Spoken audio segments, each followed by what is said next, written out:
This is a fun one, Colin. I really like this. The Chargers. Okay, we touched on Herbert earlier. We'll get them in a second. But David Njoku's new just came from Cleveland. Jeez, imagine that going from the Browns to the Chargers. Holy cow. He's very excited, says the offense can be destructive with McDaniel, Ladd McConkey, Quentin Johnson, Gadsden. They picked up a tight end from Baltimore. But I got to revisit what we talked about earlier. Where's Justin Herbert this week? You know he's our guy. I know you love him. Comes on the show. What's going on? Do we need Herbert in the building? I mean, Aaron Rodgers showing up in Pittsburgh. Well, I would say you don't have a new head coach. You don't have a new offensive system. I mean, I guess you do. Mike McDaniel. No, you do with McDaniel. Yeah. I don't know. I mean, it's a good question. I don't know. We didn't see that story this morning. I saw the Lamar story. Yeah, I kind of forced it on our guys. I was like, listen, we're gonna try to wedge this in here, see if we can throw Cowherd a curveball. You know, because you like Herbert and you want to defend him. Now, we haven't heard his side of the story. Maybe it's his grandma's birthday. I don't freaking know, you know? Yeah. But I like my guys in the building. It's a week. Then you could pop over to Cabo or go to Egypt or do a darkness retreat. I do, however, the more I look, Colin, this Chargers offense is going to be nasty. You look at what McDaniel did in Miami in his first year. It was like culture shock. I think I don't want to go overboard and say Super Bowl, because, you know, the Super Bowl is out here in L.A., but it'd be nice if they had a playoff win under their belt. But you look at those first two games with McDaniel. They've got 2 games to percolate before the big one on Fox. I'm telling you. Against the Bills. They win that, and it's like, okay, they're Super Bowl contenders. So I'm going to buy early on the Chargers. They're late schedule. I mean, you got some Jets and Bucks and Raiders and Dolphins. And, I mean, Denver may have a playoff sewn up, and they may not, you know. I don't know. I like the Chargers a lot. A lot. Football. A lot of good football out here in Los Angeles this winter. All right, let's dive straight into this, because we're about to have a fantastic conversation about the Los Angeles Chargers. There is an enormous amount to unpack here, not just regarding the entire offense and the broader narrative about Lamar Jackson getting media heat for missing OTAs while Justin Herbert doesn't. This is precisely the kind of video I wanted to make, and I got incredibly lucky stumbling upon this clip because I thought, yes, this is exactly what I want to discuss. So I am absolutely fired up. But before I get into it, Chargers fans, please do not forget to subscribe and watch the full-length video.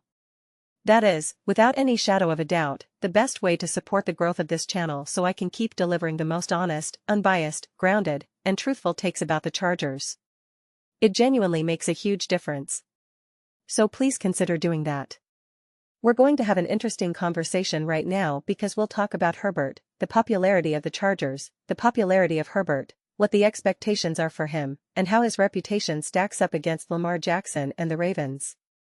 We'll also discuss the offensive coordinator situation and all the related angles, because Colin, and I believe it was J-Mac who made the point, is essentially saying this is why the disparity exists. So let's not put all of this on Colin alone. But if I can set the stage properly, here's the dynamic. Lamar Jackson skips Ravens OTAs this week. Should Baltimore be concerned about his absence? Then they do a deep dive into his playoff statistics and so on. But for Justin Herbert, it's different, right? They don't really make it a story. And even when they do, it's more about the positives and his production, how he can thrive under new offensive coordinator Mike McDaniel, how the Chargers can go to the Super Bowl, how this team is going to be great. With McDaniel, when he first arrived in Miami, it was a shock to the system. We could see something similar in Los Angeles, etc., etc. It's a fascinating discussion, one I've reflected on a great deal and one I tried to offer my perspective on in a Lamar Jackson/Ravens video because I covered that segment. Some people get it, some don't, and some are very intense about it. The big thing is that in the comments section of that Ravens video, a lot of people brought up Justin Herbert. They kept asking, why not Justin Herbert? Why are we talking about Justin Herbert? And as you all know, I believe Justin Herbert is elite. I believe he's special. I am a massive believer in what the Chargers are building. I have endless videos supporting and praising that direction, and I am so excited, I'm just waiting for the moment I can do a victory lap. I'm waiting. But the reality is that Justin Herbert is not as popular as Lamar Jackson. It's really that simple. And the expectations for Lamar are higher. Lamar is a unanimous MVP, he's accomplished those things.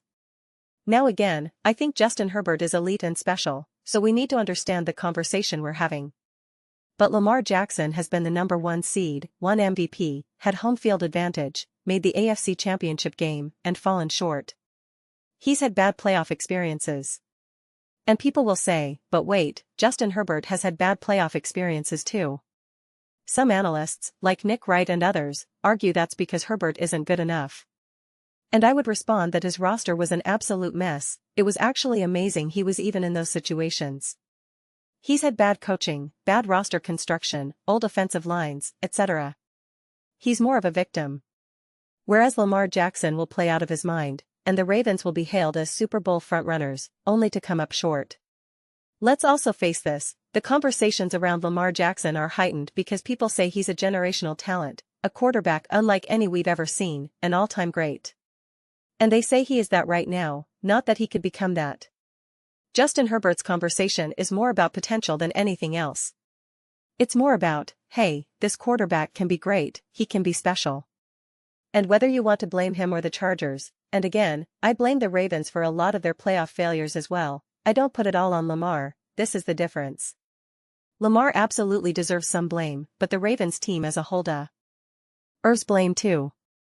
That's why you'd think, hey, we need everyone here at OTAs, we need to make sure we're ready to go. This Chargers team is not exactly the same situation, right? This is a completely fresh start from last year because of a new coordinator and a new offensive system. There isn't this sense of, we could have won in the past if we just played better, if we just executed better. The Ravens have come up short because of inadequate playoff performances by Lamar, his team, and his coaching staff. Justin Herbert was not going to win a Super Bowl when he lost to the Jaguars with a coach who was later fired. He was not going to win a Super Bowl when they got beaten by the Houston Texans. He was not going to win a Super Bowl when he had literally no offensive line. The Baltimore Ravens have had legitimately elite Super Bowl contending teams. No question about it. Loaded with all-pros and Pro Bowlers, which some Lamar fans will say is a way to bring Lamar down and make him look bad. But that logic is so broken. The same voters who made him MVP also voted for those Pro Bowlers and All-Pros. Are they doing that to make him look worse? What are you talking about? The Ravens were seen as the true, bona fide best team in the NFL, MVP in 2023, and they didn't win. Nobody was saying that about the Chargers. Nobody. I kept saying last year that the accomplishment was simply making the playoffs. When the Chargers lost, everyone laughed and made fun of me because I'm super PR. Oh Chargers. They said, oh, see? What do you have to say now? Justin Herbert's a clown. He's not good. You're a clown. Everyone's a clown apparently. And I just don't see a lot of clowns in Los Angeles or San Diego. But that's just me, what do I know? I just live there. But here's the thing, sometimes the accomplishment really is just getting to the playoffs. Sometimes that is the accolade. Sometimes that is the success.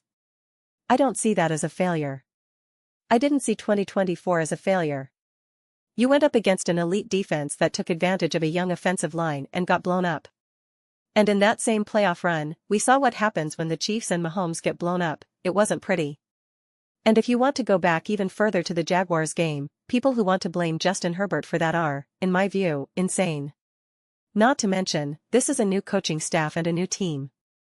If it were the same continuation, same coaching staff, largely the same roster, then I could understand the comparison to the Ravens situation.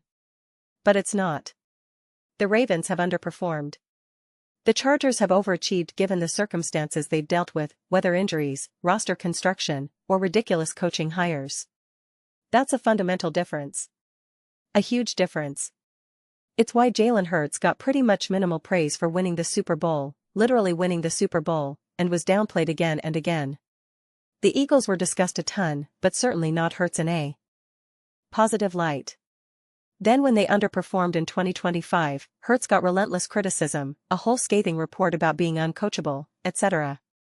Similar to what happened in 2023 heading into 2024, Jalen Hurts could be Carson Wentz, he's on the hot seat. Why? Because they underperformed relative to expectations, which were to win a Super Bowl. In 2023, the expectation was, we got to the Super Bowl in 22, get there again. You didn't. Underperformed. In 2024, you won the Super Bowl, that's what you were supposed to do. We're not even going to give you credit because that's the baseline. Stacked roster, stacked everything. Then 2025, defense is great, offensive line is the same, you have Saquon, A.J. Brown, Devonta Smith, you lost. It's your fault. That's how it works. There's only one quarterback who finds himself immune from all this, and that's Patrick Mahomes. He's the only one people consistently make excuses for. And if you're only so popular, like Justin Herbert and the Chargers, it's weird to me because I lived in San Diego when the Chargers were there. I lived out west, so I'm very comfortable with that territory. It's LA, San Diego, all of California. It's massive. So the idea that the Chargers aren't seen as a popular media team, like, hey, we're going to talk about the Chargers today because lots of people will watch, is confusing to me personally. I don't understand it. There's way more energy behind Ravens clips, Bills clips, Chiefs clips. And I think, but this is San Diego and Los Angeles. If you look at San Diego and drive 2 hours, depending on traffic, usually 3 to 4, but with no traffic about 2 hours, up to LA, and then 2 hours above LA, you're looking at a huge stretch of people who could be Chargers fans. Yet it just doesn't move the needle as much. So of course we're going to have these conversations and zoom in more because the expectations for Lamar are sky high. You're an MVP, people talk about you being better than Patrick Mahomes, better than Josh Allen, one of the greatest quarterbacks of all time, unanimous MVP, multi-time MVP, and you haven't even been to a Super Bowl. Every little thing Lamar does gets scrutinized in a way that just isn't the case for Justin Herbert. And when it is time to scrutinize Herbert and the Chargers, he does get ripped. I've defended him, obviously, but he's gotten destroyed over the last 2 years for his playoff performances. Chargers fans know this well, they're the ones watching at home. He's been ripped for it. Ripped, ripped, ripped. But they don't continue talking about the Chargers as much because the scrutiny just isn't sustained. And this is where heavy is the head that wears the crown comes in. People talk about Lamar Jackson and the Ravens constantly. You have these expectations because of what you've accomplished, who you've been, and you've underperformed as a franchise. That's the problem. That's where the heavier attention comes from. Better believe that if Justin Herbert had awesome rosters, lots of Pro Bowlers and All-Pros, great coaching, and people were saying this is a Super Bowl winner, and then Herbert and the Chargers laid an absolute egg and lost, the scrutiny would be through the roof. Because the scrutiny was already through the roof last season when they had no business even being in the playoffs. They had no business being there. How do I know? Because the Chiefs didn't make the playoffs. Patrick Mahomes didn't make the playoffs. Herbert had an even worse offensive line than Mahomes. Yet people said, oh, injuries, this and that, minimal scrutiny. Herbert loses in the playoffs, and they say, see? Told you Herbert's awful, bad, can't play in the playoffs, not good. And I say, buddy, this team shouldn't have even been in the playoffs. There's a real argument that Justin Herbert was the actual MVP. Compare that to Lamar Jackson, who wins MVP and then has multiple turnovers. People were crying in 2024 that Josh Allen should have gotten MVP instead of Lamar, only for Lamar to have multiple turnovers in that playoff game. Again, I defended Lamar in that game, made multiple videos. But that's where this mismatch of energy comes from. You can't have it both ways.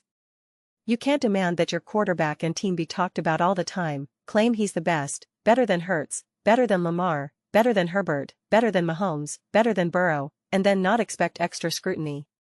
When you underachieve as a franchise, not necessarily individually, at least for this conversation, that scrutiny comes.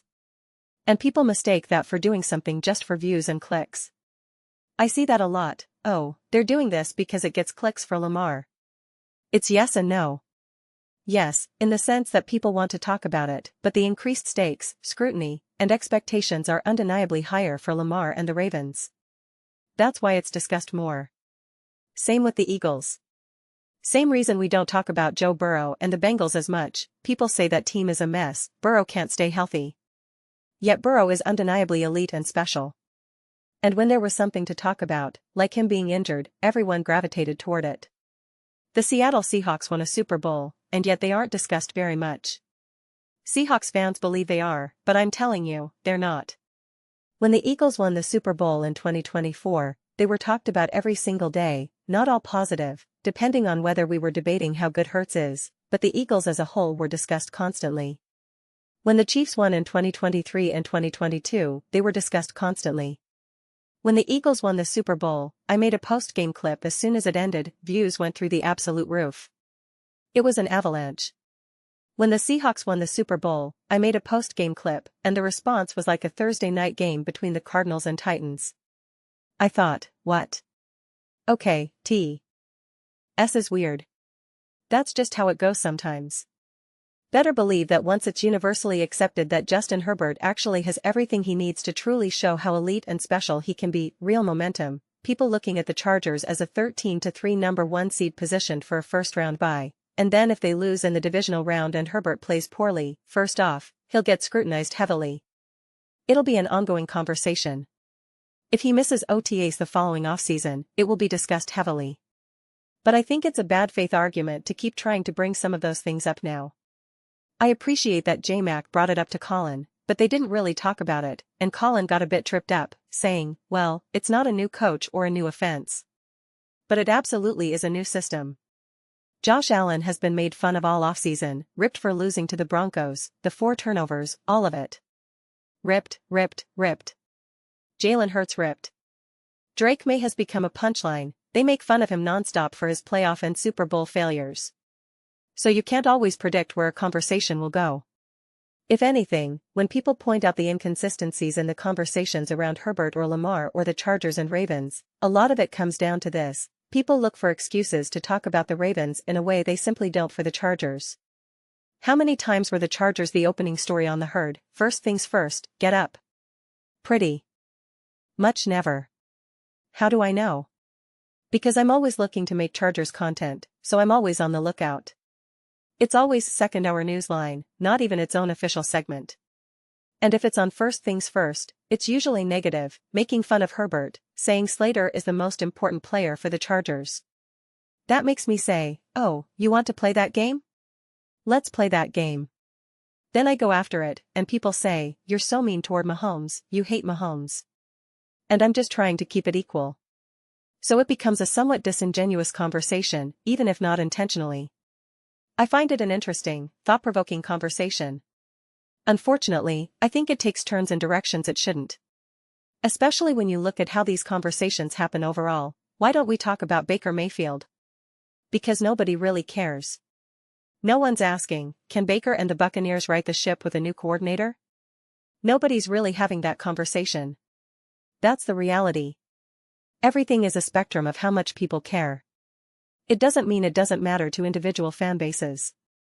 I keep trying to transcend fan bases, talk about all teams, reach all the people it does matter for, whether you're a Dolphins fan, Buccaneers fan, Chargers fan, Eagles fan.